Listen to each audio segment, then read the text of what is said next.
everyone. Welcome to Tuesday Town Hall, the podcast of Fun Spot Manufacturing. My name is Scott Benjamin, and I'm glad you're joining us again this Tuesday. Last week, we had Adam Hoare on talking about the four disciplines of execution, and Adam's back with us today. So welcome, Adam. Hey, thanks, Scott. Appreciate it. And so after the podcast last week, Adam and I were chatting, and one of the questions he asked me was, if there were some things that you would share from your time as an operator, what are some of the things you might want to share? Maybe we could flip the tables. And so I invited Adam to come back on and really just kind of hit me up on some of my thoughts as 6+ years as an operator in the family entertainment space. So I appreciate you coming back on and flipping the tables with me, Adam. Yeah, absolutely. I'll just ask questions, let you do all the talking this time. So Yes. Excited to be here. Absolutely. Well, if you missed last week, the four disciplines of execution, great podcast, how to take your great ideas. There's no shortage of great ideas and dreams and things that you can think about. But when it comes down to is getting it done and executing. And the podcast from next week really gives you some very practical, actionable items to go and do to help make your dreams and goals a reality. So great podcast. Let's talk about you, about what you've done over the years. You know, you've been in the space of actually being on the operator side, right? In the trenches, right, in the building all day, every day. And if you could talk to other operators out there right now and share with them, what do you see are a couple of the most challenging and impactful things that they're facing today, and how would you address some of those things? Well, I think today it would be the same as they were 6 or 7 years ago, really almost 8 years ago now, since I've been with FunSpot almost 2 years. And the two things that were the most challenging for me as an operator and as a GM in a couple of different parks were recruiting, hiring, and training. That's one kind of, it's a pretty big one. Yeah. And then the second was just marketing, and the marketing really came into play in my second 4 years of my 6 years when I was with an independent brand, and really just had to take on the whole idea of building a brand and creating a marketing strategy and understanding all the different nuances that come with marketing. But my biggest challenge from my previous career, having worked with adults, and recruiting and hiring and training adults, and then moving into this family entertainment space where such a high percentage of your hires are in that teenage and early college timeframe, just was a big difference in how that happened. Yeah. So when you think about then finding those people, hiring those people, retaining those people, motivating those people that are, these young people that are, I guess, probably 16, 18 up to maybe 24 years old. How do you do that? How do you motivate them? How do you find the right people? How do you keep them on board? How do you do that? Well, it took me a while, and I will start off with a success story. I was actually in the town of my last park that I operated, I don't know, 6 weeks ago, and I ran across a team member that I had hired very early on in that, and he was still a team member. This is now 5 years later. And he's like, okay, there's still this OG guy, and like, I don't even talk OG. I don't even know what that means. I mean, I do, but not how I talk. Right. But it was encouraging that made me feel like, okay, maybe I did do some things right in the end. But in the beginning was difficult. I mean, we had to open from the time I got hired and the time we opened. I had 4 weeks to hire about 50 people, and that's just a very difficult thing to do. We had two main high schools nearby, and so we just kind of did we didn't really have a huge plan on how we were going to get them. And so we just took the ones we felt good about, and just, that first several months, I'd even say maybe that first year, our churn was really high. And I said, I've got to get a handle on this. I have the things that I want to see happen within our park, and having this turnover isn't going to help kind of create that culture. And so we had started a relationship with the Chick-fil-A down the street. And who doesn't like Chick-fil-A? So I was in there, And you they're know, at least really 3 times bad a at week. culture. I mean, Chick-fil-A, I don't know why you Yeah, didn't I mean, model they're like just the that. worst. So I just started noticing, frankly, at any time of the day, whether it was a breakfast, a lunch rush, almost without fail, you could see someone that I knew was on the leadership team from that Chick-fil-A sitting down across the table with a staff member, a teenage Wow. staff member, whether Sure. they were doing an interview or they were coaching or they were doing a 90-day review or whatever. You know, I mean, I was just like, how in the world do you guys do this? I mean, how do you find time I mean, you all know how busy a Chick-fil-A is Sure. at 12 o'clock on a Friday, right? I mean, it's just insane. And but they did it, and it's obvious that they prioritize it. And so I just set out on a mission. Honestly, I would spend once a week at lunch going to Chick-fil-A. I'd make sure I sat inside, and I would sit at the booth as close as I could to that person. I'd listen in. Wow. I'd listen into what they were talking about. Free, Yeah, free consult. and free consulting. That's right. And then eventually, I got to know the operator, Chris, who kind of fast forward. You know, this is going to kind of keep this at a high level, but next week we'll have Chris Darley, who's the operator for the Chick-fil-A East Lake, Marietta, East Cobb in Georgia, on, and he'll give us the real deal on his process, on how he brings in a team. And so did spend some time with Chris. He gave me some tips and tricks and things that he did, and started to implement them. One of the best decisions I made was, and this is going to vary depending on where your park is and what some of your labor laws are in your state and counties and such. But prior to me making this decision, about a year in, we didn't hire 15-year-olds.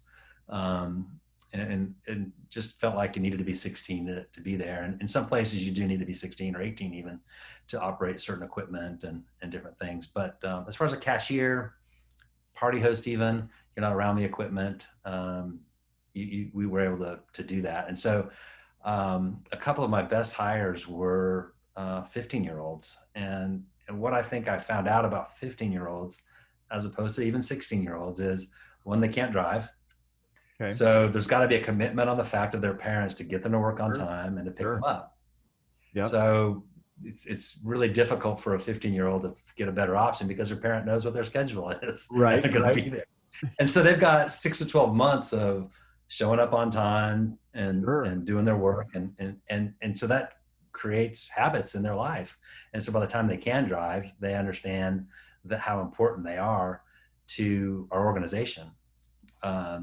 And really every person is important. I mean, when someone calls out, as anyone who's run a retail organization knows, it makes a lot more work for everybody else on the team, Sure. whether you're a cashier or a safety monitor or a party host. I mean, especially a party host. I mean, you've got 3 parties over the course of 3 or 4 hours.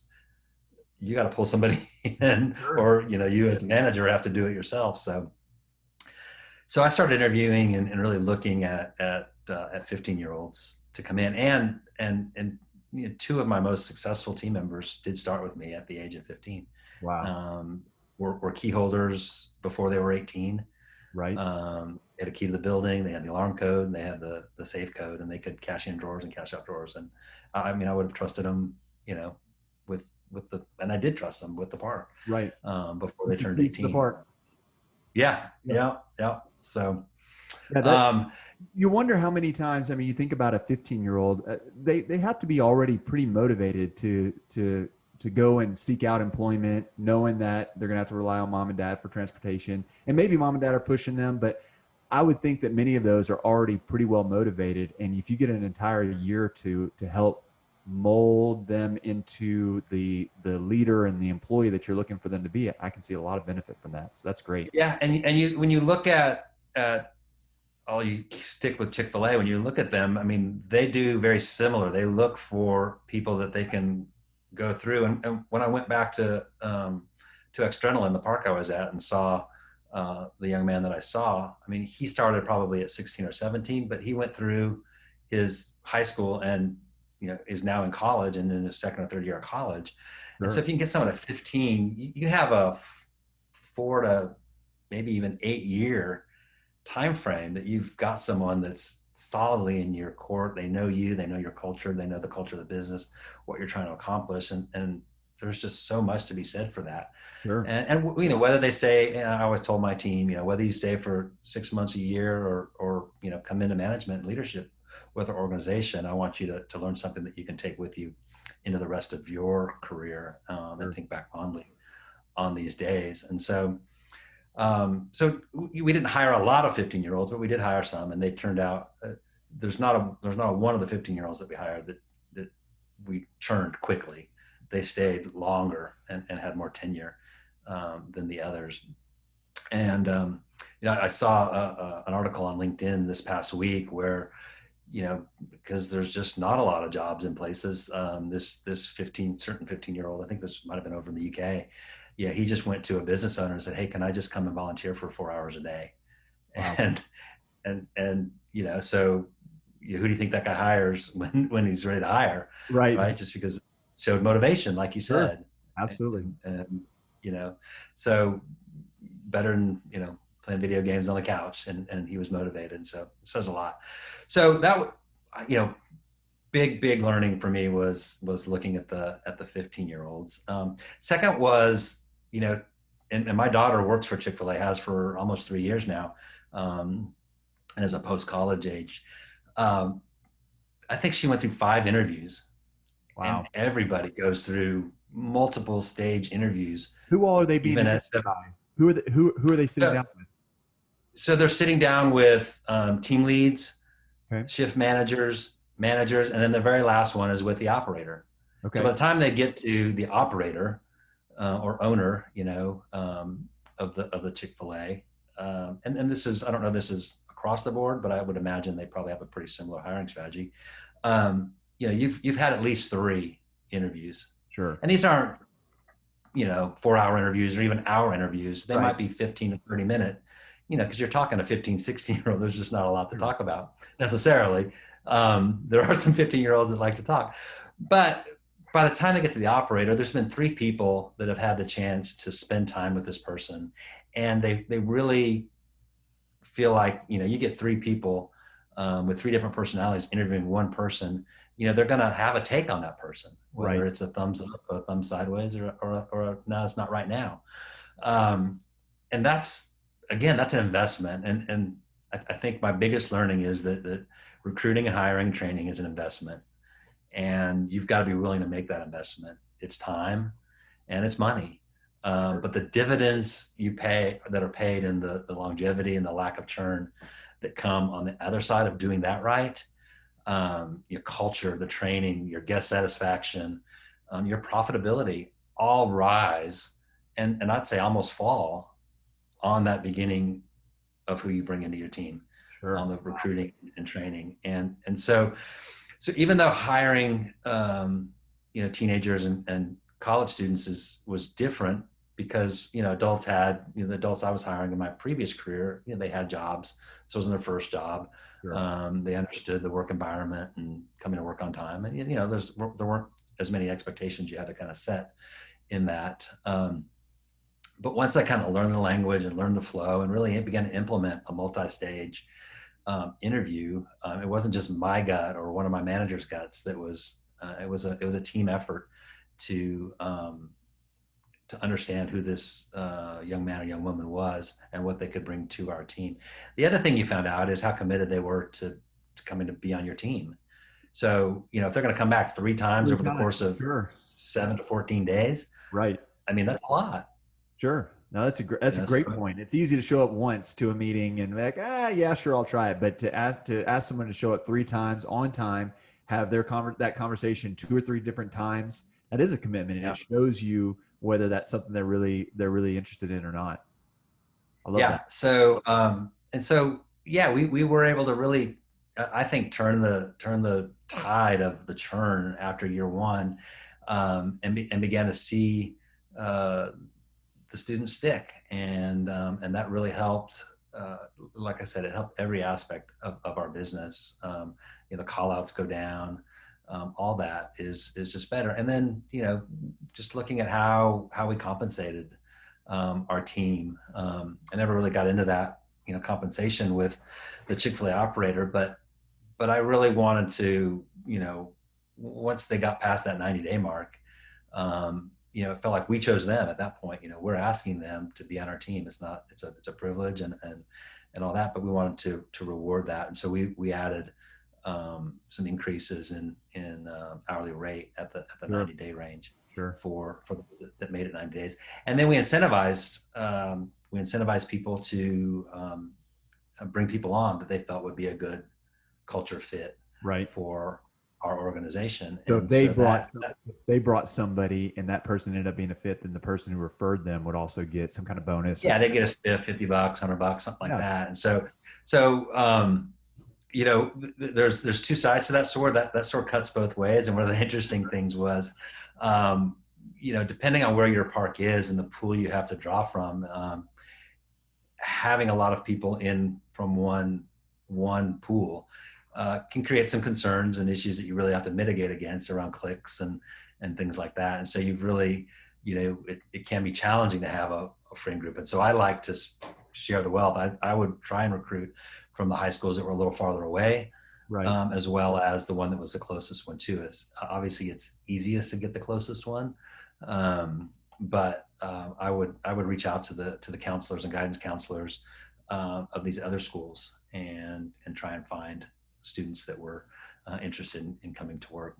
Right. And so those are some of the things that we learned in hiring and recruiting and hiring and training, and then the training thing, kind of that ongoing engagement in training and how you do that. And I brought along a couple of books because these are 3 books that I think are I should be in every owner operator's GM's bookshelf, because we're taking people from where they are, we're moving them to the next stage. Whether they're 6 months, a year, 6 years, we want them to be better. And so part of that is you're having to teach someone how to lead other people, right? And for the first time, you're teaching a 16-year-old how to lead his peers, and maybe even how to lead up to lead college students. Sure. Who need to be led. And so what I found, and I've used this for years and years, is this one called the 1 Minute Manager. And just a little book, you can see how thin it is. Just a great tool and easily accessible. If you're watching, you can see big margins, not a lot of words on a page, digestible. And so you hand this and you start to work through this with a 16, 17-year-old, and teach them what it means, how to give 1 minute praises and 1 minute corrections and those kinds of things. And you start to see them put it into practice. It's just very executable. It's very actionable to do that. And so I definitely would have that in my arsenal when I'm working with young people. Next one is going to be called Raving Fans. Again, not too thick. Very, very classic. But it creates an understanding of what you want your customer service to look like. I think we'd agree that Chick-fil-A, you just look at them anywhere. I mean, their fans are raving fans. I mean, I still can't believe it when I drive by a Chick-fil-A on the right side of the road and see double drive-throughs wrapped around the main street, and you see, we'll just call it another chicken restaurant. One, right? There's 3 cars in the park in the drive-through. Maybe. Yeah. So, I mean, they've got it. And so if you want, and again, these are books that are easily digestible by young people, and they can get it and they understand what you're trying to do. And so, I'm a Goodwill shopper. Whenever I see these sitting in the Goodwill bookshelf, I grab them. You can see this one was gotten a Goodwill, has a little blue mark on it. Nice. It was a blue book. So Raving Fans, again, Ken Blanchard. And then this is just another Ken Blanchard book. You'll notice they're all kind of blue and red, but this is one that probably isn't as well known maybe, but it's called Gung Ho. Right. And this book, it talks about the spirit of the squirrel, the way of the beaver, and the gift of the goose. And again, just tells a story about how you encourage people within your organization, right? Yeah. And just through a really great story, helps people understand how to do that. So those are 3. I don't have any stock in Ken Blanchard, but I was gonna say I bought plenty of those. He's not advertising on this podcast, right? No, and I don't even have an Amazon that has an affiliate link. So I mean, maybe I should. But but I found those, I think reading is important. I want to be a lifelong learner. I want those on my team to be lifelong learners. And so if I can put a book in their hand and put a hardback book, especially in their hand in this digital age, and ask them to read it and come back with some thoughtful conversation in a team meeting once a month, the engagement level just soars. And so there's lots of others, but those are easy to do, easy to bring into a team. Sure. And then adults. I mean, I've used all three of those with adult teams as well, and just get great results. Yeah. So talk a little bit about how, just on the motivation side. So you take one of these books and you hand it to a young person and say, hey, I want you to read this. Probably not the best thing is to say, hey, take this, go read it and figure it out. Right. So how do you, how do you engage them? Like, what is that rhythm of when you meet, what you talk about? What does that kind of look like? Because it's more of a long play than a short play, right? So what is that? It absolutely is. It's not a read, digest, and do a book report. In general, I mean, that there may be some that it works well for, but in general, it's hey, we're going to take a chapter. I mean, a chapter in these books is not very many pages. Right. I'd like you to read the chapter, and then come to our meeting, which is usually once a month, ready to discuss that chapter. Sure. And so it's digestible, it's accountable, but it's not hard to do. Yeah. And so the discussions, and then you just kind of take that discussion and you just take it to the next level and to the next level, and say, okay, let's talk about some real world examples about raving fans. Okay. Tell me a story of when you helped create a raving fan within the park in the last 2 weeks. Sure. Oh, well, I talked with this mom and she had a kid who spilled juice on the pants, and I was able to do this, that, or the other to help make that situation better. And then, we walked with the girl and we got her to jump into the foam pit after we got her all dried off, and she had a great time. And I knelt down and got her level and gave her a high five, and made her smile. So you start to get them to tie real world examples within their sphere of influence to these ideas that are being presented in the book. The gift of the goose in gung ho is we cheer each other on. And so, when was the last time that you cheered someone on your team? Oh, well, I saw Fred, who wasn't assigned to this party, go in and in a busy day, he helped wipe down the tables and cleaned up and grabbed the trash and took it out while the other person was greeting new guests for the next party because we were tight and behind. Right. That's great. Did you tell Fred that? No. Okay. Well, now go tell Fred what you just told me. Sure. And that's the gift of the goose. Right. And yeah, that's great. I know I did want to say this because this is one thing that I found to be very important. Really with anybody, at any job that we have, but especially for young people. And it's the idea, and it's in gung ho, it's the idea of worthwhile work. And so if you can help a young person identify the fact that they're a cashier at a trampoline park, and how important that is and how worthwhile that is to the mom who's coming in with 3 boys, 2, 4, and 6, ready for an hour break. Sure. And you're engaging her, you're smiling with her, you're getting the wristbands on her kids or the stickers on her kids, and you're getting them their socks and you're getting them on their way. Well, you've helped that mom get a little margin in her life, because those kids are going to go run. She's going to get to sit, maybe have a Coke, and get on her laptop and do whatever she wants to do while the kids run themselves ragged. And then they're going to be ragged and they're going to sleep in the minivan on the way home. Right. So it's those kind of things that if you can help every single position tie to worthwhile work. And I learned this 25, 30 years ago, early in my career from one of my bosses. That's how old these books are. Sure. And you can tell from my gray hair that I've been around a little while, but is worthwhile work. And it's just a tool I've used throughout my career, and was just really encouraged and surprised at the same time how well young people took to, once they kind of clicked and that light went off, that what they're doing is more than just, sweeping or cleaning or blowing their whistle at someone who's running on the trampolines. Right. Yeah. I mean, I think there's a ton to take away there, and we all want something to be meaningful in what we do, not just, hey, what's our job? Well, my job is to, just punch on a cash register or hand out socks or put wristbands on, or my job is to make sure that every mom comes in here, gets the their kids have the experience, so they walk away refreshed and enjoying that time. And that Yep. means something. You know, it's a difference between it's what Disney World does, right? When you walk in there, they want it to be magical. They want it to, and all their employees know that. And it's Yeah. interesting when you talk about even hiring young people. I've heard people say all the time, they're like, well, you know, millennials, these young generations, they don't want to work. Really? Are we sure about that? Because I see every Chick-fil-A with awesome employees. I see Disney with awesome employees. There are plenty of young people out there that want to work. The question is, are Yep. we doing the hard work to find the right people? And then are we motivating are we creating an environment where they want to come to work? That's the question we should be asking ourselves. Absolutely. And when we, you know, I heard somebody say once that that their hope for their company is that the least thing their employees would get from them is a paycheck. Yeah. Think about that. If the least Yeah. thing that we could offer them is a paycheck, when many times people are just saying, hey, you get a paycheck, do your job, right? That's what you're getting paid to do. Yeah. If the least thing we Yeah. gave them was a paycheck because we're pouring into them, because we're investing in them, man, that's pretty incredible.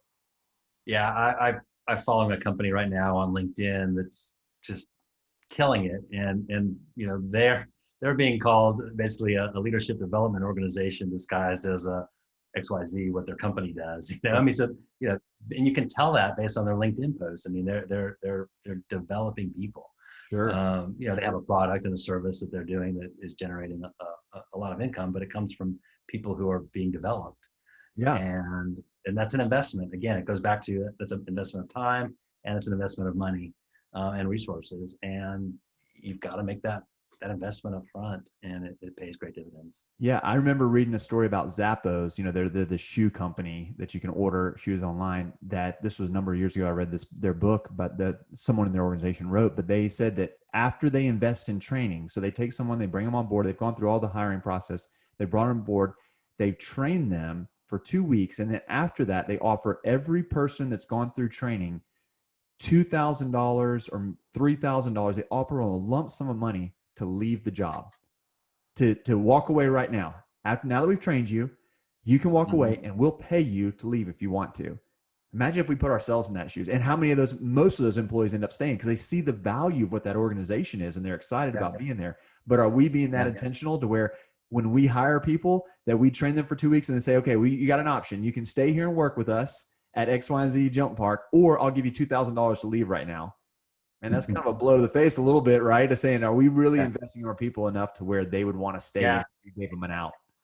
And I'd be remiss if I didn't mention training, right? So I'm glad you brought that up, and that is the fact. You know, if you listen to last week's podcast about the 4 disciplines of execution, we talk about the whirlwind, and the whirlwind is everything that goes into distracting you and just the things that you just have to do. You know, it's a kid who threw up on the trampoline and you've got to go clean it up when you Right. have 10 other things to do. So the whirlwind is going to have a life of its own. It's going to pull you from training, right? It's going to pull you from recruiting. It's going to pull you from hiring, and it's going to pull you from training if you don't put that as a goal. Training is so easy, and the whirlwind would dictate that once you've hired someone, you give them a referee shirt, you give them a whistle, you give them a name tag, and you say, go stand out there Right. and stand next to Billy for an hour, and then you're on your own. That's just not an acceptable way to train someone and to get them into the culture that you want. If you've gone through all the effort of doing a good job recruiting, you've gone through the interview process, you've hired them, you've got to continue that investment in your training. And that is not just an hour shadowing OJT. It really is spending time with the highest level of management. I think I went in and although I didn't do training regularly, I made sure that every cadre of people that came in and went through our training as a cadre, that I got to speak with them for 15 or 20 minutes to talk about the culture of the organization, to talk about the fact how glad I was there that we actually chose them, 5 or 6 people out of 100 applicants. And so Sure. they can be proud of that. And, just really building them up. And then you got to take them through a course of training and then follow up and just do that process of follow up. And it's just extremely important to have that full circle recruiting, training, hiring, and just keeping them that positive feedback cycle going. So we can do a whole new podcast just on feedback Yeah. cycle stuff, Yeah. I'm sure. So So you asked me at the top of our time together, kind of challenges and what I think people would be encountering today. And one of the reasons I think this is so important is as family entertainment comes back online, and it is, and it will continue to be important to hire well. As you go back, you may need to, even if you bring back your staff that you had 6 months ago or 3 months ago, you've got an opportunity to re-engage them through at a minimum training, but maybe you make them re-interview for their job. Maybe you put your existing people through so that they get how important what you're doing, what you're trying to do, and then you've built on something for everybody else coming in, and they know that everyone coming behind them will be as vetted as they were and as vested as they are in your organization. Yeah. So that would be an encouragement to people that are trying to figure out bringing people back on how to do that. Sure. That's great, Scott. Well, I think you would have nailed this without me, but thanks so much for letting me be a part of it and ask a few questions and interject a little bit. So any last things that you would say, kind of wrapping it up? So don't miss next week. If this is a topic that interests you, I'll have Chris Darley, operator of Chick-fil-A in East Lake, Marietta, Georgia. We're going to have a great interview. So don't miss that one. He'll give you a lot more tips and tricks that he uses that I've left out of this particular podcast. So do that. I mentioned that marketing was my second biggest challenge. And so we have had some podcasts. You can go back and look in the back on marketing, but we're going to really get current on some marketing things. So Adam will probably have you back on when we talk about some of this marketing stuff, just to continue to add value, right? Yeah, we've said we want to add value at Tuesday Town Hall, so that's what we're here to do. Cool, awesome. Well, I'll look forward to being. Yeah. Well, thanks for being with us, Adam, and thanks again for listening to Tuesday Town Hall. Again, the podcast of FunSpot Manufacturing. Glad you were here with us. You can listen at our website, townhall.funspot.com. You can also subscribe at Spotify and Apple Music, and we would love your feedback. Thanks again for being with us.